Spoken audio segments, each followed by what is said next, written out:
Vamos mergulhar hoje numa das histórias mais desafiadoras e até desconcertantes da Bíblia. A história da amarração de Isaque pelo seu pai, Abraão, que na tradição judaica é conhecida como a Aquedá.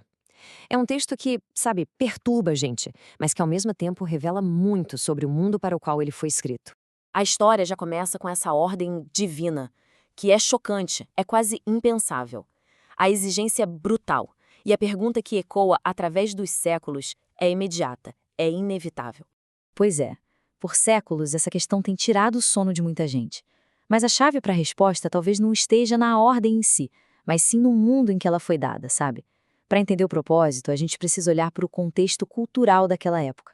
Então, para a gente realmente entender a finalidade dessa história, primeiro é preciso olhar o cenário cultural do Antigo Oriente Próximo, porque o que hoje nos parece um horror absoluto era uma realidade em outras culturas daquele tempo. Olha só, nas culturas vizinhas de Canaã, o sacrifício de um filho primogênito era a oferenda mais profunda e, claro, horripilante que uma pessoa poderia fazer. Era visto como o ato final de entrega a uma divindade, especialmente em tempos de uma crise assim desesperadora. E aqui está o primeiro ponto crucial, o pulo do gato.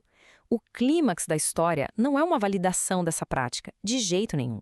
É, na verdade, uma rejeição radical e permanente dela.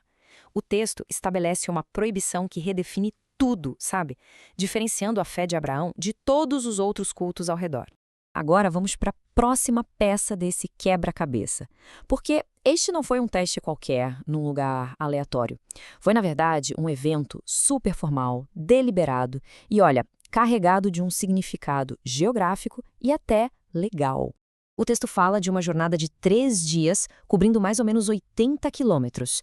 Isso destaca uma coisa muito importante. As ações de Abraão não foram impulsivas. Foi uma decisão processada, pensada ao longo de uma caminhada longa e difícil, o que só mostra a sua determinação. E aqui tem um detalhe revelador na resposta de Abraão. Quando Deus o chama, ele responde Hinene. Ele não está só dizendo, eis-me aqui ou tô aqui. Não, ele está usando um termo técnico, quase jurídico, que significa uma submissão total a um procedimento formal diante de um soberano. E o local também não é coincidência. A tradição bíblica identifica esse lugar exato, o Monte Moriá, como o futuro local do Templo de Salomão. Quer dizer, isso estabelece, legitima Jerusalém como centro sagrado de adoração, para sempre. Bom, o aparecimento daquele carneiro preso no matagal é muito mais do que só uma reviravolta conveniente na história. É um momento que estabelece um princípio teológico revolucionário, que mudaria completamente o curso da adoração dali para frente. Esse momento introduz o conceito de sacrifício vicário, ou seja, a ideia de que uma vida pode ser oferecida no lugar de outra, resgatando essa outra vida. Esse princípio vai se tornar a pedra angular de todo o sistema de adoração que viria depois. O paradigma antigo, nas culturas ali da região, era esse. Uma vida humana era necessária para pagar uma dívida com os deuses. O preço da devoção máxima era o próprio sangue. E aqui, esse paradigma é totalmente invertido. Uma nova base é lançada, um substituto animal é aceito e a vida humana é poupada.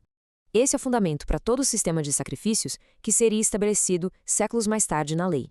Então, no fim das contas, qual foi o resultado de toda essa provação? Foi um teste que não só provou a lealdade de Abraão, mas que também solidificou a promessa para o futuro de um jeito irreversível. Esse evento justifica por que a aliança com Abraão agora se torna inquebrável. Já que ele estava disposto a entregar o seu bem mais precioso, a fidelidade de Deus em entregar a terra prometida agora é selada por um juramento divino. Não tem mais volta. E isso completa o arco da jornada de Abraão de uma forma literariamente brilhante. Lá em Gênesis 12, ele foi chamado para abandonar seu passado, sua terra, sua família. Aqui, em Gênesis 22, ele demonstra estar disposto a entregar seu futuro, seu único herdeiro. O teste de fé se completa de uma forma perfeitamente simétrica. No final, a história nos força a reconsiderar tudo. Talvez o ponto crucial não seja sobre a obediência cega a uma ordem cruel, mas sim sobre o que foi rejeitado no último momento. É uma história que estabelece uma nova fundação para a lei, para o culto e para a identidade de um povo. Um paradigma totalmente novo, nascido do teste mais extremo que se pode imaginar.